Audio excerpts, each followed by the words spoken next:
శుక్లాంబరధరం విష్ణుం శశివర్ణం చతుర్భుజం ప్రసన్నవదనం ధ్యాయేత్ సర్వవిఘ్నోపశాంతయేత్.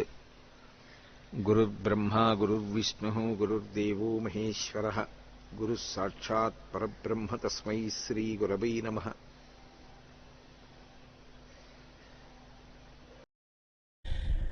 అసలు వ్యాసుడు మహాభారతాన్ని చెప్పేటప్పుడు అది వ్రాయడానికి సరి అయిన లేఖకుడు కావలసి వచ్చింది. ఎవరొస్తారు? ఇప్పుడు లోకము కొరకు త్యాగము చేసి రాయగలిగినటువంటి నిబద్ధత కలిగిన వాడు కావాలి తప్ప ఏదో లేఖకుడు అంటే ఆయన చెప్తుంటే ఈయన రాసేవాడు, అయ్యా కాసేపు బ్రేక్, టీ తాగుతామనేవాళ్ళు, కాఫీ తాగుతామనేవాళ్ళు లేఖకులేని రాస్తారు. అటువంటి వాడు కాదు కావలసింది. ఆయన ఎంత లోకోపకారం కోసం చెప్తున్నాడో అంత లోకోపకారం కోసం రాయగలిగిన వాడు కూడా ఉండాలి దాన్ని. కాబట్టి వినాయకుడిని అడిగాడు ఆయన, ఏమయ్యా భారతం చెప్తాను రాస్తావా అన్నాడు.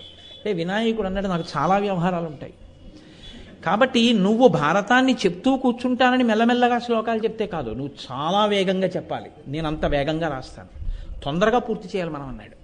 ఓహో అని వ్యాసుడు అన్నాడు, చెప్తాను, ఏ ఒక్క శ్లోకాన్ని అర్థం చేసుకోకుండా రాస్తావా అన్నాడు.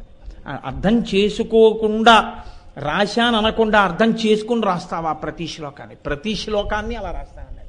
లేకపోతే ఏదో ఆయన శ్రీవక్షోజకురంగనాభపై దిన్నొందలంబోదరాదేవిందక్కమలా సమీపమన ప్రీతి నిలిపినాడో జనంగ వందారుచనందనాది నిజ భక్త శ్రేణి కిందోతురా జీవక్షుండు కృతార్థు చేయుచు భగృష్టిన్ కృష్ణరాయాధిపున్ అంటుంటే కూర్చుని రాసేయడం కాదు. ఆయన చెప్తున్నది దీనికి అర్థం అవ్వాలి, పరమార్థంతో అర్థమై ఘంటం కదలాలి. అలా రాస్తావా అన్నాడు. అలా రాస్తానన్నాడు ఆయన. అది ఆయనకి కాబట్టి చెల్లింది వినాయకుడు. మొదట రాసిన ఆయనకి అర్థమైంది అసలు. ఇప్పుడు ఆయన రాయడానికి అటువంటి ఘంటం ఎక్కడిది? లోకంలో అటువంటి ఘంటం ఇంకొకటి ఉండదు. కాబట్టి ఆయన ఏం చేశాడంటే, లోకము కొరకు వ్యాసుడు ఇంతటి త్యాగం చేస్తున్నాడు, ఇంత గొప్ప పంచమ వేదాన్ని ఇస్తున్నాడు, నేను కూడా అంత త్యాగం చేయాలి. ఏనుగు శరీరంలో అత్యంత అందమైంది, ఆకర్షణీయమైంది దాని దంతాలి.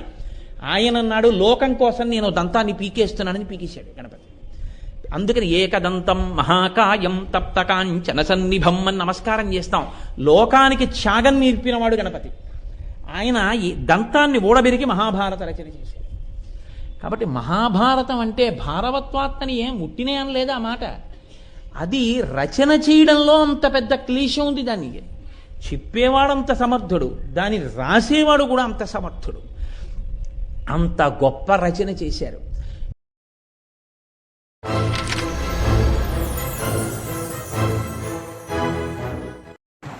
హాయ్ ఫ్రెండ్స్, మా ఛానల్ని ఇప్పుడే సబ్స్క్రైబ్ చేసుకోండి, బెల్ ఐకాన్ మోగించండి, మరియు లైక్ చేయండి, షేర్ చేయండి.